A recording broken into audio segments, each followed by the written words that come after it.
Okay, this person says, "Hi John, I've had a long life and I'll tell you, it hasn't been easy. It hasn't always been easy. I'm at that point now where everything feels too much. I won't go into all the details, but it feels like everything in my life is falling apart all at once. Health, finances, relationships, and more. It's strange because I used to run companies and handle a lot, but now I can't even manage the smallest of things. Is this it? Is this what my life has come to? I'm really hoping you might have a different, more hopeful perspective because, to be honest, mine's pretty bleak right now. Thanks so much." Okay, well, that's a tough situation.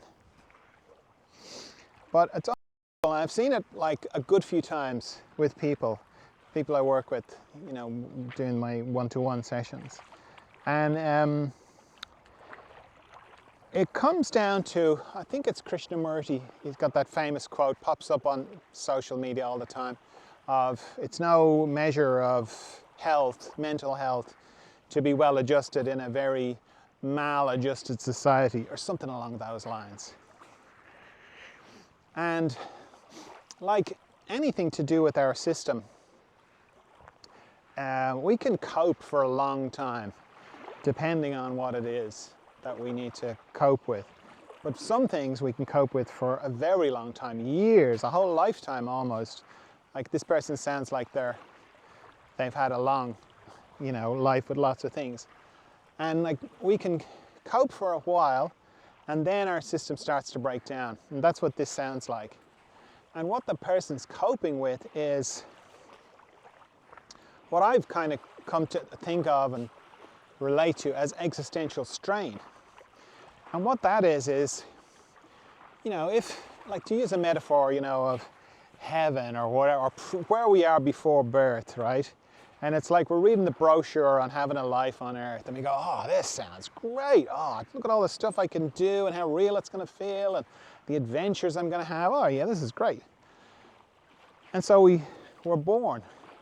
And at some point when we realize what's happening, you know, we're in a little body, that we can't work, that we are reliant on people who are obviously dealing with a lot of issues, and we're relying on them for comfort and love and food, and they could just drop the ball and we would be destroyed. And that's kind of terrifying. And the feeling of like, this place is not what it said in the brochure. I don't want to be here. I've made a terrible mistake. How am I going to survive? And we come up with all sorts of coping strategies to survive. And one of them is we just suppress all that, you know? And particularly if you're configured in a particular way, if you're sensitive, like the world can be a very disturbing place. It can seem very violent and brutal and very hard to deal with and very unloving. And the discrepancy between how we feel on the inside and how the world is on the outside can be so great that it can be overwhelming. So we just do what we can. We just sort of push all that down just so we can get on and survive and cope. And that works for a while. It maybe could work for like 60 or 70 years. But eventually, the denial of our own true nature becomes too much and we just start to fall apart. And you know, coping with existential strain can feel like having your fist clenched for your whole life. And when you begin to realize what's happening and you begin to soften the grip and begin to ease and kind of go, you know what, it's okay for me to be sensitive. It's okay for me to be despairing about how violent and cruel this world is. This is all okay. That can be very painful because it is like opening your fist after holding it tight for so long. So it's one of the ways we cope is we make ourselves wrong. We go, oh, the world is terrible, but everybody else seems to be just functioning. They don't seem to have a problem with it like I do.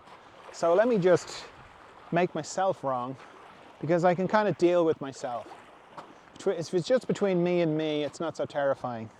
If I have to really face how despairing this place makes me feel all the time, yeah, that's going to be too much.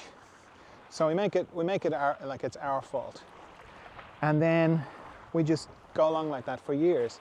So eventually when it starts to break down, the deeper part goes, you know what, you're gonna have to revise that decision. You're gonna have to revise that way of thinking about yourself, because it's not about you, or you're not wrong. It is that bad. But when you get to that point, you've got the maturity to be able to face it and kind of see it for what it is, in a kindly light. So it's very difficult. I completely understand how hard it is. I know how painful it is. But if you can think of it in terms of that, of like, it's like system failure, because you've been coping for so long and now you're facing it and it'll be okay.